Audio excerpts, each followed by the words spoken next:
mfanyabiashara wa kati na mfanyabiashara mdogo. Soko hili pia ni alama ya diplomasia ya uchumi na kielelezo cha kukua kwa uchumi wa taifa letu na kielelezo pia cha kukua kwa uchumi katika mkoa wetu wa Dar es Salaam. Mheshimiwa Rais, Mungu akubariki sana. Mheshimiwa Rais, kabla tujazindua soko hili, nikiri kuwa tumepokea maelekezo ya mara kwa mara kutoka kwa Mheshimiwa Waziri Mkuu wa Jamhuri ya Muungano wa Tanzania Dr. Mwigulu Lameck Nchemba. Amefanya ziara katika mkoa wetu wa Dar es Salaam, ametupa maelekezo, amekuwa macho na kusimamia mara kwa mara maelekezo yake yote kwa niaba yako wewe, Mheshimiwa Rais wa Jamhuri ya Muungano wa Tanzania. Na kwa dhati ya moyo naomba ndugu zangu wote tumpige pia makofi Mheshimiwa Waziri Mkuu, kwa sababu wizara hii ipo ofisini kwake.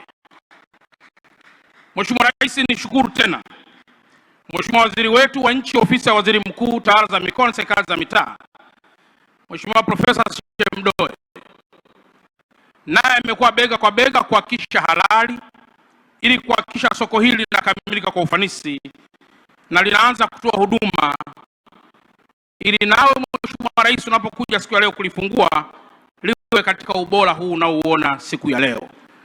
Ningeomba pia kwa dhati ya moyo wangu tumpige tena makofi mengi Mheshimiwa Waziri kwa usimamizi wake na maelekezo yake kwetu. Kama ulivyopata taarifa Mheshimiwa Rais, fedha zilizotumika katika kujenga soko hili ni nyingi sana. Wafanyabiashara zaidi ya 1500 watakuwepo katika soko hili, lakini aliyelijenga soko hili, mkandarasi aliyeshinda ujenzi wa soko hili Mheshimiwa Rais, anaitwa Esteem Construction na mshauri ni NHC, shirika hili la serikali. Mheshimiwa Rais, mjenzi huyu aliyejenga soko hili hajawahi kuwa na chembe ya ubabaishaji hata kidogo, na mimi kama mkuu wa mkoa na mrecommend mahali popote Tanzania palipo na miradi ya serikali apewe mkandarasi huyu. Ni mkandarasi mwenye uwezo, mkandarasi mwenye watu, lakini mkandarasi asiye mbabaishaji. Tumpigie tena makofi mengi sana Esteem Construction. Mheshimiwa Rais wa Jamhuri ya Muungano wa Tanzania, soko hili la Kariakoo lipo katika mkoa wa kikodi, na nikiri kwamba wakati wa utambulisho Kamishna General wa TRA hajatambulishwa.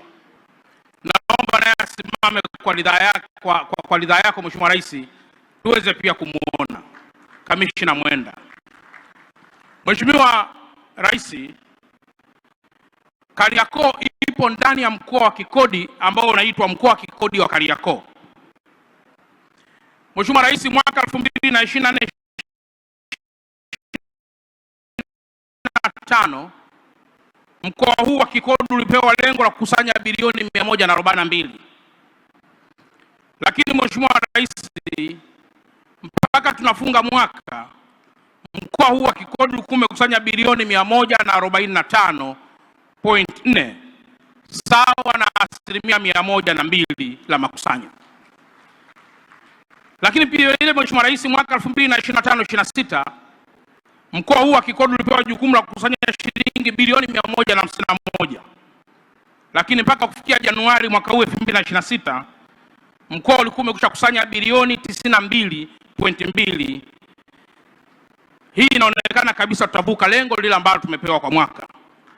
Mheshimiwa Rais, naomba kwa ridhaa tumpigie makofi mengi tena Kamishna General wa TRA kwa kuendelea kusimamia makusanyo ya kodi katika ukanda huu muhimu. Mheshimiwa Rais, hii inaonyesha kuwa eneo hili ni muhimu mno kikodi, ni muhimu sana kidiplomasia na ni muhimu sana kiuchumi. Na kwa mantiki hiyo, lazima sisi kama mkoa tuwe na kila mbinu za kuweza kulinda eneo hili muhimu ili lisilozorote katika makusanyo ya kikodi, kwa kuwa kodi ndio uti wa mgongo wa kuweza kutekeleza miradi mingine mingi ya kimaendeleo. Mheshimiwa Rais, eneo hili kwa muda mrefu limekuwa pia na uhaba mkubwa sana wa vyumba au frame za kufanyia biashara. Na Mheshimiwa Rais, kwa maelekezo yako uliyoyatoa wewe mwenyewe mwaka 2022 ulitoa maelekezo kwa shirika la nyumba kuweza kuzindua sera ya ubia ambao utakaribisha kujenga majengo yote ya National Housing kwa mkono pia wa private sector. Mheshimiwa Rais, naomba leo nikuthibitishie kwamba nyumba nyingi unazoziona katika eneo hili la Kariakoo ni nyumba pia ambazo zinamilikiwa National Housing. Yale maelekezo yako Mheshimiwa Rais uliyoyatoa kuanza kuingia ubia yameleta matokeo yafuatayo. Hivi ninavyozungumza Mheshimiwa Rais, mikataba ambayo imekwisha ingiwa na private sector na NHC ni zaidi ya 61 kwa ajili ya kubomoa na kujenga upya maeneo ya shirika la nyumba ili yaweze kuaccommodate wafanyabiashara wengi katika eneo hili. Sasa kilichokuja kuzaliwa Mheshimiwa Rais, zimezaliwa frame za kufanyia biashara zaidi ya 1500, zimezaliwa apartments zaidi ya 700, lakini zaidi pia yamezaliwa maeneo mengineyo Mheshimiwa Rais yenye thamani ya zaidi ya bilioni 356. Mkataba huu ambao umeingiwa kati ya shirika la nyumba pamoja na wafanyabiashara au private sector.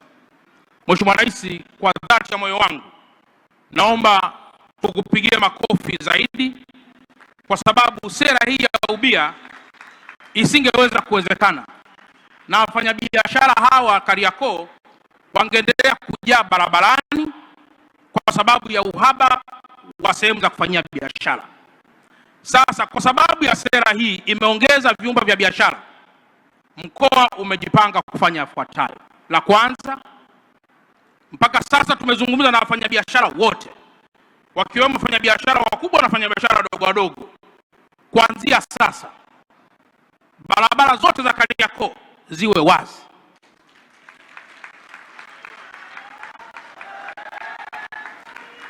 Na hili Mheshimiwa Rais, itakuwa sio busara hata kidogo kwa jengo kubwa kama hili la zaidi ya bilioni 28 afu likakosa barabara. Wewe Mheshimiwa Rais ulikuja hapa wakati jengo la Kariakoo limebomoka. Hawa fire Mheshimiwa Rais ulioona umewanunulia vifaa vile vya fire, walihangaika sana namna ya kuingia huku ndani kwa ajili ya kuleta uokozi. Leo hapa Kariakoo kuna wafanyabiashara zaidi ya 500 kwenye hili soko, na square mita zaidi ya eneo ni dogo. Sasa mara ya kwanza tulijua tuna upendo mkubwa kuziba barabara, lakini hizi zilikuwa ni siasa ambazo zitaleta majanga makubwa kwa watu na wafanyabiashara kubwa na wafanyabiashara ndogo ndogo. Na kwa mantiki hiyo tumekubaliana kwamba kuanzia leo, wewe Mheshimiwa Rais ulipokuja kuzindua soko hili, barabara zote zinazoingia katika ukanda huu wa Kariakoo ziwe wazi.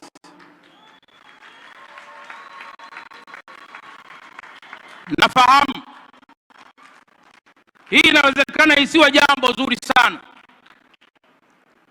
na pengine akawa ni maelekezo machungu, lakini huwezi kujenga nyumba yenye thamani ukaziba barabara.